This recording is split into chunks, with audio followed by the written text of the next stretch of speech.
Tere, Tartu! Tahtsin juba öelda, et hea teid kõiki näha, aga see vist ei oleks päris adekvaatne. Mm, Ma oleks väga tahtnud olla teiega koos tähistamas Ene Mihkelsoni loomingut, aga ma olen, nagu te näete, Visbys Gotlandil ja ma pöörasin isegi kogu selle laua praegu ümber, sest et töötades ma ikkagi vaatan ise sinna, aga ma mõtlesin, et see oleks selline ilusam vaade. Kui mulle helistati ja teatati, et ma olen Ene Mihkelsoni kultuurimõtestaja laureaat, mõjus see ikkagi väga sürreaalse ja ootamatuna. Olen ikka pidanud Mihkelsoni üheks Eesti suurimaks kirjanikuks ja mis ka salata, enda üheks suureks eeskujuks. Sest eeskujud peavad ikkagi olema sellised, kellele on päriselt raske küündida. Kui üldse. Kuigi praegu olen endiselt oma loometöö alguses, on Mihkelsoni nõudlikkus enese suhtes olnud teatud mõttes teenäitaja.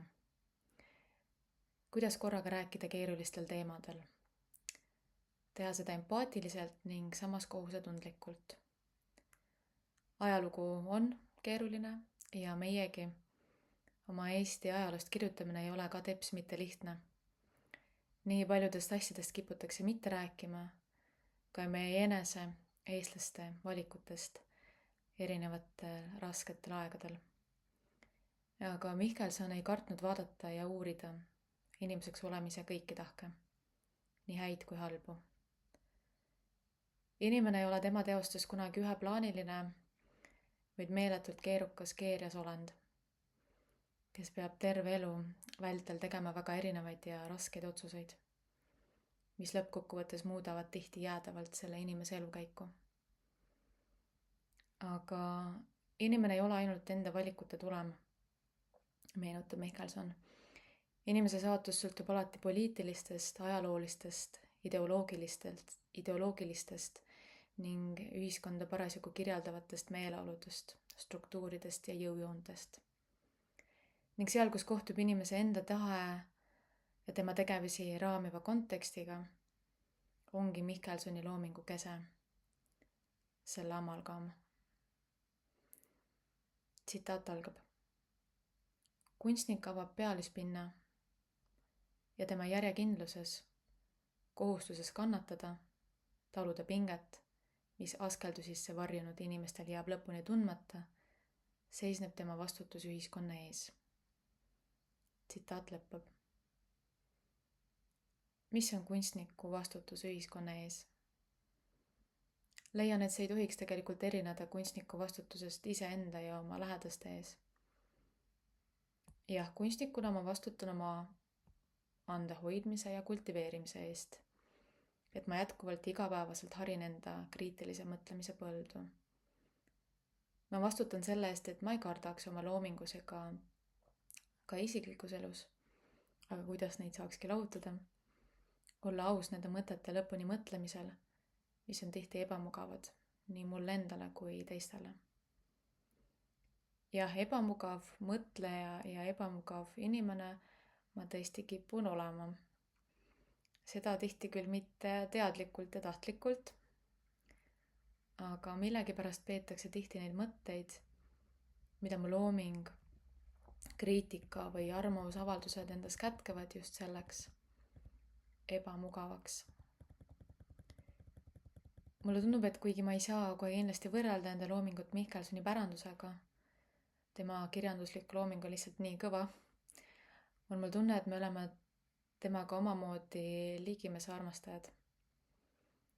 Ka mina tihti pööran oma kirjanduses või arvamuslugudes tähelepanu pigem ühiskondlikele raamidele, mis põlistavad seda, kuidas me tihti maailmas inimestena kipume olema. Ja selle sees valikuid teeme ja ka üldiselt navigeerime. Ma ei taha kuidagi vabandada inimesi välja, aga mulle on oluline aru saada, miks teatud aegadel inimesed teevad just teatud valikuid ja mitte teisi. Tihti muide selliseid, mis ei tule neile tegelikult pikemas perspektiivis üldse kasuks, kuigi algselt võib nii tunduda.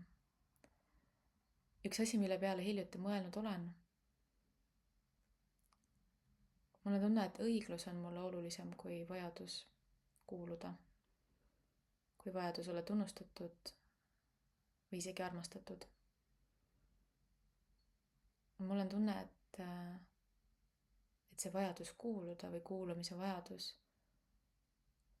ongi see, mida Mihkelson ka oma teostes uurib. See on see, mis tihti paneb meid vaikima, siis kui peaks olema vali. See on see, mis paneb meid mõnikord valetama, siis kui peab olema aus. Ja aus peab olema tegelikult alati. See on see, mis paneb inimest ligimest ära andma, siis kui ta tegelikult peaks teda hoidma.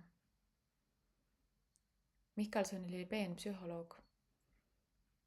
Mulle tundub, et üldse see, kuidas me tundides ja koolides ajaloost räägime või seda õpime, on poolik. Ja seda näitab ilmekalt just Mihkelsoni teoste lugemine. Mind on viimasel ajal pärjatud tiitlitega ja seotud väga suurte nimedega. Ja see on päris õudne. Õudne oli ka esimene sõna, mis ma paar päeva tagasi rõõmsa uudise teavitajale ütlesin. Taolised tiitlid teevad muidugi väga suurt rõõmu, aga see on ka väga suur vastutus. Olla seotud selliste nimedega nagu Jaan Kross või nüüd ka Ene Mihkelson on ikkagi õudselt vastutusrikas ja ma ei võta neid tunnustusi kergekäeliselt.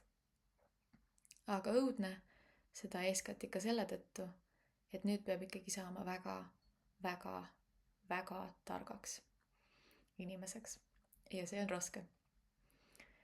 Mul on ikka olnud südamelähedane üks Mihkelsoni lapsepõlves talle lähedase öeldu. Tsitaat algab. Laps, katsu targaks saada, sest lolli rahvast on kerge valitseda. Tsitaat lõpeb. Mulle tundub, et ka siis, kui ma polnud seda lauset veel kuulnud, olen ikka püüdnud vaikimisi seda printsiipi järgida. Aga mitte lolliks olemisel on veel nii palju muid imelisi omadusi, nagu näiteks süvenev elutahe, mõnus kulgemine, heatahtlikkus, rõõm, lõppamatu uudishimu, kasvav õiglustunne ja üldse mitte väike asi, aga armastus ja oskus armastada. Selle kõige laiemas mõttes. Mulle tundub, et sellest ehk ei räägita piisavalt, aga kui palju paremini, nüansirikkamalt kultiveerib lugemine just endas erineva armastamise võimet. Jällegi selle kõige laiemas mõttes. Ja ka tänulikkust maailma ja inimeste ees, kes on võimelised taolisi tundeid, mõtteid tekitama, süvendama ja otsima. Ning isegi neid looma.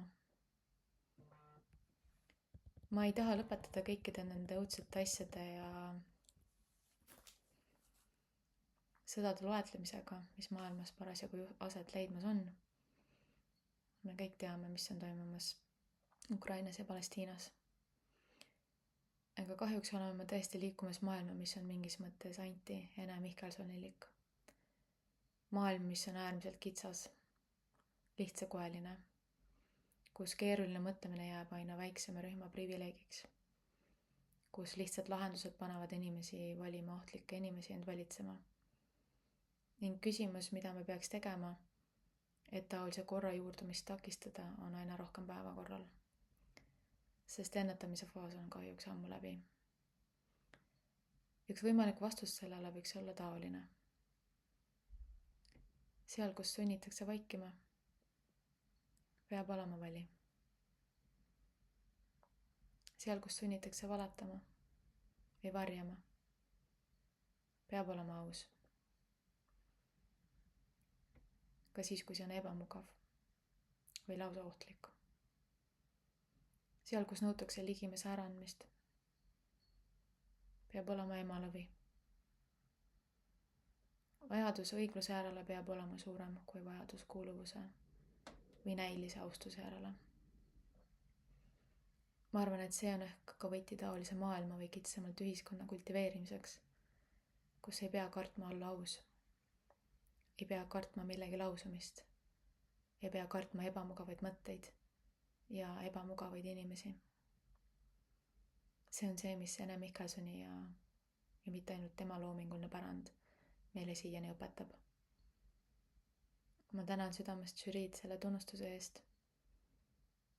Ma luban, et ma olen jätkuvalt ebamugav mõtleja. Kõigi ja kõige kiusta. Ilusat ja julget päeva meile kõigile.